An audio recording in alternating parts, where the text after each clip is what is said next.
ครับสำหรับวันนี้นะครับผมมีปัญหาข้อกฎหมายนะครับที่จะมาพูดคุยกับท่านผู้ชมนะครับ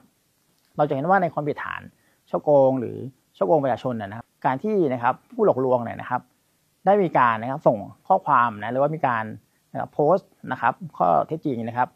มาหลอกลวงผู้เสียหายอย่างมากมายเลยไม่ว่าจะเป็นในเรื่องของทาง Instagram Facebook หรือได้มีการส่งข้อความมาทาง SMS ของเบอร์โทรศัพท์มือถือของเราซึ่งสิ่งต่างๆเหล่านี้เมื่อผู้เสียหายได้รับข้อความหรือว่าถูกหลอกลวงตามที่ผู้หลอกลวงได้หลอกลวงเป็นผลให้ผู้ถูกหลอกลวงได้รับความเสียหายเสียเงินทองปริมาณมากความผิดฐานช่อโกงแล้วก็ความผิดฐานช่อโกงประชาชนนั้นนอกจากจะมีความผิดตามประมวลกฎหมายอาญาดังกล่าวแล้วหากลักษณะการกระทำมีลักษณะของการนำข้อมูลอันเป็นเท็จหรือข้อมูลปลอม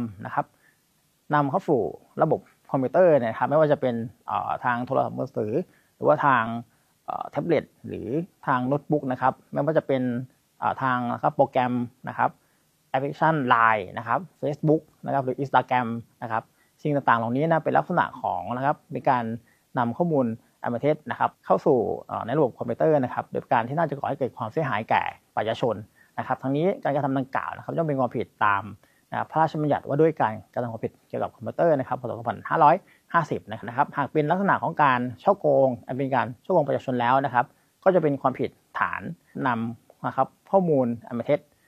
เข้าสู่ระบบคอมพิวเตอร์โดยการที่น่าจะก่อให้เกิดความเสียหายแก่ประชาชนแต่หากเป็นลักษณะของการกระทำความผิดฐานช่อโกงธรรมดา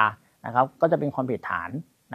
โดยทุจริตนำข้อมูลอันเป็นเท็จเข้าสู่ระบบคอมพิวเตอร์โดยการที่น่าจะก่อให้เกิดความเสียหายแก่บุคคลหนึ่งบุคคลใด